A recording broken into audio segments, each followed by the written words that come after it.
बहुत लोगों को इस बात से हैरानी होती थी कि अयोध्या में रहने वाले किसी व्यक्ति को टेनिस में दिलचस्पी हो सकती है, और मेरी दिलचस्पी वाकई थी। मैं टेनिस को बिल्कुल जैसे धर्म ग्रंथ लोग पढ़ते हैं, मैं उस तरह फॉलो करता था। तो जब मुझे पता चला दिल्ली में कि ब्jorn Borg जो 6 बार के विंबलडन विजेता थे, वो काठमांडू आ रहे हैं, तो मैंने सोचा कि इससे अच्छा अवसर मुझे नहीं मिलेगा ब्jorn Borg को इंटरव्यू करने का। मैंने लोगों से बात की, उन्होंने मना कर दिया। उन्होंने कहा कि न तो ब्jorn Borg तुम्हें इंटरव्यू देने वाला है, और ना हम उसको इस्तेमाल उस तरह से कर पाएंगे, और ना हम इतना पैसा खर्च करने के लिए तैयार हैं।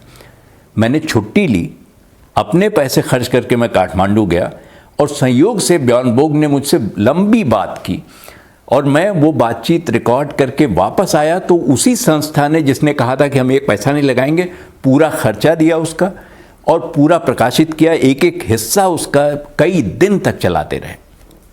मार्क-टली की जो कंपेनियन है जिलियन, वो भी पहले बीबीसी में काम करती थी, उर्दू सर्विस में थी, और बाद में वो दिल्ली चली आई और मार्क के साथ ही हैं, अब भी हैं। जिलियन का अपना एक कैलिबर है ज़बान बदल कर चीज़ें कह सकने का।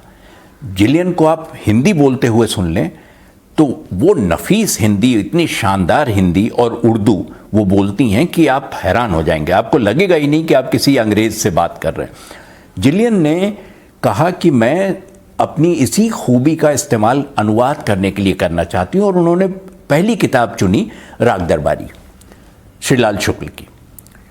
उनसे लोगों ने कहा, जिलियन बता रही थी मुझे कि लोगों ने कहा कि ये बहुत टेढ़ी किताब है, इतना कॉम्प्लेक्स राइटिंग है उनकी कि इसका तर्जुमा कैसे होगा। लेकिन जिलियन नहीं मानी और उन्होंने अनुवाद किया, जो छपा फ्यूडिंग फैमिलीज ऑफ विलेज गंगावली नाम से।